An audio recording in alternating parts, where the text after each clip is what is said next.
Joe Rogan, the host of the most popular podcast in existence, is no stranger to controversy, and especially throughout the pandemic, as he's highlighted anti-vaccine misinformation, he has had a lot of people, nominally on the left, turn on him and call for him to be removed from Spotify. And apparently he's surprised by the left turning on him, as well as right-wing media, particularly Fox News, supporting him through the controversial year he's had. But as he makes a case for how liberal he is, he goes on a rant that is anything but, to say the least. 10 years ago. I'm so liberal. Yeah, like I talk about know. it all the time. Like I say, I am not a conservative. I'm not conservative. Boy, I'll tell you what though. One thing that happened during this pandemic was it opened my eyes about human nature. Like I used to be very pro universal basic income. My thought was, wouldn't it be great if you just had enough money so you could eat and you could pay your rent and then you could pursue what you wanted to. But the reality of human nature came fully into focus when I realized that when some people got all that money from the government, the COVID money, and then they got unemployment, they didn't want to work. I have a friend who has a restaurant. He could not get people to come back to work. Yeah. And so one buddy of mine, a bartender told him, I can come back to work, but I can only work for 20 hours a week because that way I get unemployment. So he wouldn't work more than 20 hours a week so he could get free money. So he could have made more money, but he didn't want to because he didn't want to work. So he was getting that free money. And then my friend was like, what the man? Yeah. Like, okay. Like, and now he's always short staffed and it's a mess. They didn't want to work. That's a direct quote from him. This is an old wives' tale that has constantly been debunked several times, but even if it hasn't, and even given his anecdotal examples of people refusing to come back to work full-time because that would mean they would no longer get unemployment insurance, isn't that an indictment against our system and not the people themselves?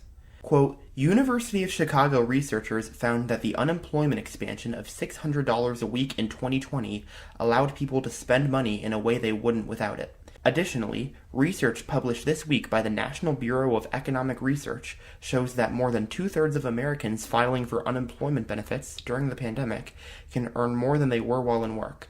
The paper, published by the NBER and written by a group of economists at the University of Chicago, shows that for 68% of unemployed workers, the $600 weekly government unemployment check they can get is more than their previous wages. To me, this is not a sign that Americans are lazy, but rather that the businesses these people were working for didn't pay them nearly enough to survive. I mean, am I wrong? I really don't think I'm wrong. When unemployment benefits are giving Americans more money than their jobs were, them choosing that over returning to work is not an indication of how lazy they are, but rather how good it feels for them to be making even somewhat more money. It's a type of economic situation that people are in, one in which they are desperate for aid, which I'm sure is something Joe Rogan can certainly understand. And while he doesn't explicitly mention this in this clip, I can't help but think he's just a step away from pulling a Joe Manchin and saying that people who get these government handouts are just using the money for drugs and booze. And, maybe I shouldn't be putting words in his mouth, but even if he doesn't believe that, it's still worth deconstructing this narrative, because doing so shows why people want this free money in the first place. I've mentioned this before in a previous video. UBI was experimented with in Stockton, California, and it gave 125 people living in neighborhoods at or below Stockton's median household income the unconditional monthly stipend. A study of the period from February 2019 to February 2020, conducted by a team of independent researchers, determined that full-time employment rose among those who received the guaranteed income and that their financial, physical, and emotional health improved. Among the key findings outlined in a 25-page white paper are that the unconditional cash reduced the month-to-month income fluctuations that households face, increased recipients' full-time employment by 12 percentage points, and decreased their measurable feelings of anxiety and depression compared with their control group counterparts. The study also found that by alleviating financial hardship, the guaranteed income created new opportunities for self-determination, choice, goal setting, and risk-taking.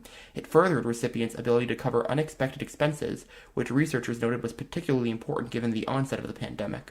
Individuals spent most of the money on basic needs, including food, merchandise, utilities, and auto costs, with less than 1% going towards alcohol and/or tobacco.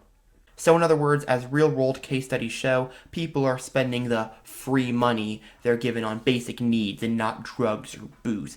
Again, I know that this is not what Joe explicitly says, but it's still a right wing capitalistic stereotype that pervades discussion on direct cash relief to Americans that is worth debunking regardless. And even so, it cannot be ignored just how classist and smug Rogan is when he states that Americans didn't want to work, when in fact they did, but they just weren't given fair compensation for their work. I wanted to cover this topic because it is a further stigmatization of people who are in dire economic straits and are desperate for a lifeline.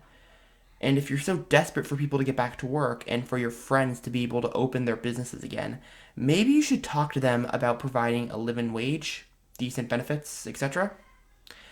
I'm so liberal, he says.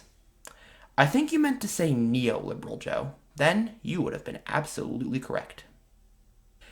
Hey everybody, thank you all so much for watching. If you enjoyed this video, please do the usual, like, comment, and subscribe down below.